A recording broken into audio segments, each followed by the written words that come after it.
문재인 대통령은 오늘 국회에서 가진 내년도 예산안에 대한 시정연설에서 경제 활력을 되살리기 위해 이른바 확장적 재정 운영의 필요성을 거듭 강조했습니다.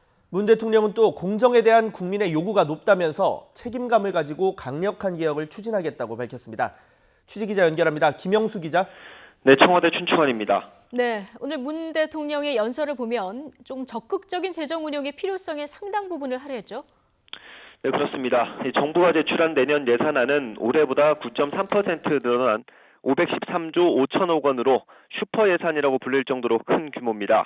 문 대통령은 미중 무역 분쟁 등으로 세계 경제가 악화되면서 우리 경제도 엄중한 상황이라며 재정의 적극적인 역할로 대외 충격을 막는 방파제 역할을 해야 한다고 밝혔습니다. 그러면서 지난 2년 반 동안 혁신적 포용국가의 초석을 놓은 만큼 국민이 체감할 때까지 재정의 역할이 계속돼야 한다고 역설했습니다. 문 대통령의 발언 직접 들어보겠습니다. 우리가 지금 제대로 대응하지 않으면 머지않은 미래에 더 큰 비용을 치르게 될 것입니다. 내년도 확장 예산이 선택이 아닌 필수인 이유입니다. 네, 문 대통령은 이 같은 확장적 재정 운용 기조에 대해 재정 건전성을 우려하는 목소리에는 조목조목 반박했습니다. 문 대통령은 최근 IMF가 재정 지출을 과감하게 늘리라고 권고했고, 특히 재정 확대로 경기에 대응할 수 있는 나라로 우리나라와 독일, 네덜란드를 지목한 점을 강조했습니다. 또 우리나라가 세계 경제 포럼의 국가 경쟁력 평가에서 140여 개 나라 가운데 13위를 기록했고 3대 국제 신용평가기관 모두 우리의 국가 신용 등급을 일본이나 중국보다 높게 유지하고 있다면서 우리 경제가 건실하다고 평가했습니다. 자, 이 확장적 재정 정책과 함께 또 오늘 연설에서 유독 눈에 띈 부분이 바로 공정입니다. 아무래도 조국 전 장관을 둘러싼 논란을 의식한 것으로 봐야겠죠? 네, 그렇습니다. 문 대통령의 연설문에는 공정이라는 말이 27차례나 등장합니다. 문 대통령이 조국 전 장관을 직접 언급하진 않았지만 다양한 목소리를 엄중한 마음으로 들었다면서 합법적인 불공정과 특권까지 바꾸라는 국민의 높은 요구에 무거운 책임감을 갖겠다고 밝혔습니다.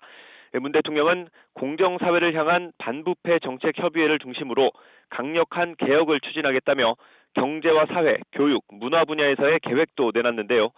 특히 국민이 가슴 아파하는 게 교육의 불공정이라면서 엄정한 실태 조사는 물론 정시 비중 확대를 포함한 입시제도 개편안을 마련하겠다고 밝혔습니다.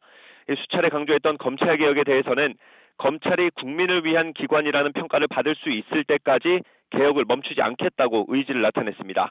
국회의 역할도 주문했는데요. 직접 들어보겠습니다. 국회도 검찰개혁을 위해 가장 중요한 역할을 맡아주시기 바랍니다. 공수처법과 수사권 조정 법안 등 검찰개혁과 관련된 법안들을 조속히 처리해 주시길 당부드립니다. 문 대통령은 권력형 비리에 대한 엄정한 사정 기능이 있었다면 국정농단 사건은 없었을 거라며 공수처 설치의 필요성을 역설했습니다. 또 공수처가 아니면 다른 대안이 있는지 되물으며 강한 의지를 나타냈습니다. 네, 다른 현안들에 대한 언급도 좀 보죠. 북미 대화가 진전이 없어서 조금 답답한 상황인데요. 문 대통령, 현재 상황을 어떻게 분석했습니까? 네, 문 대통령은 지금이 항구적 평화로 가기 위한 마지막 고비라면서 대화가 이 비핵화의 벽을 무너뜨릴 수 있다고 말했습니다. 상대가 있는 만큼 우리만 앞서 나갈 수 없다면서도 방향은 명확하다고 했습니다.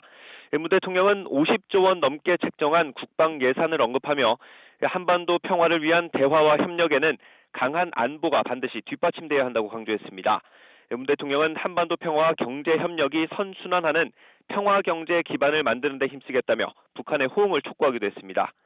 이와 함께 문 대통령은 주 52시간 근로제 확대 시행을 앞두고 탄력 근로제 입법이 시급하다면서 이를 포함한 민생 법안 처리를 국회에 당부했습니다.